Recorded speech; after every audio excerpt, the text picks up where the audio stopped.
Completing today's round was the game out at Princes Park this afternoon between Hawthorn and St Kilda, long-time rivals.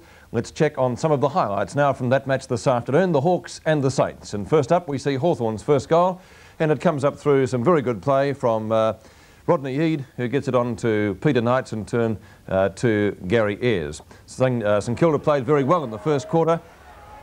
They matched it with the Hawks. Ayres goaling at the grandstand end. Knights misses the mark, and some good play by Narkle for St Kilda. Gets the ball to Fashini, who finished up with 5 this afternoon, and it's a goal to St Kilda.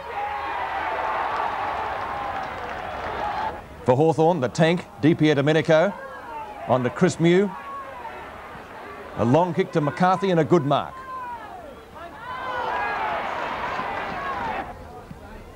A great goal here for Hawthorn, kicked by their skipper, Lee Matthews. Roves it well, always dangerous near goal. A beautiful left foot snapshot, and Matthews making no mistake. Great mark to Daryl Cunningham of St Kilda. Then it's Hawthorn's turn.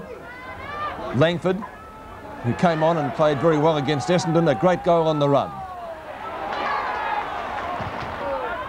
One of St Kilda's best players, certainly, Silvio Fashini. Here he is again, fine right foot snapshot.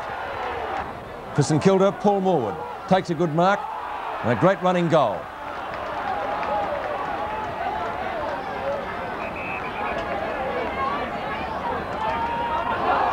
Off he goes from the point of the square, well shepherded by Cunningham, and makes no mistake. One of the great marks of the day was taken by Narkle. Superb grab, one-hander, and gathers it in just near the ground. Great play by Matthews for Hawthorn. Matthews onto Curran, and it results in a goal to the Hawks.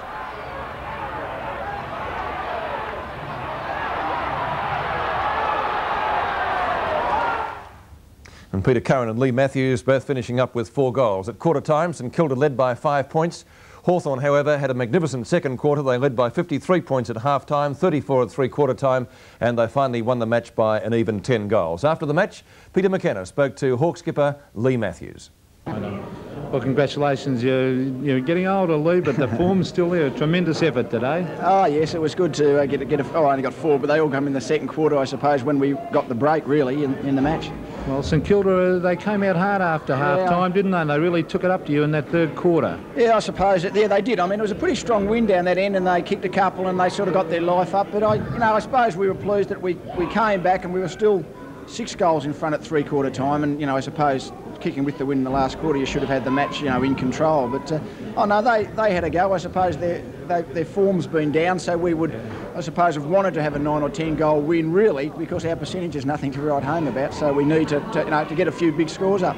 I noticed when it got a bit tough today and a bit tight, you did a bit more roving. You went out in the ball. Is that a deliberate thing, or did you see things getting a bit tough? Well, it's just Michael Tuck does most of it, and I sort of have a run, and Ken Judge might have a run, but I know the old legs won't carry me too far these days, I'm afraid. But and every time I got on the board, June, you kept me pushing me back to the pocket a bit. But Hawthorn still unbeaten after 4 rounds. They're on top of the ladder. On top of the goal-kicking ladder is Fish, Paul Salmon from Essendon.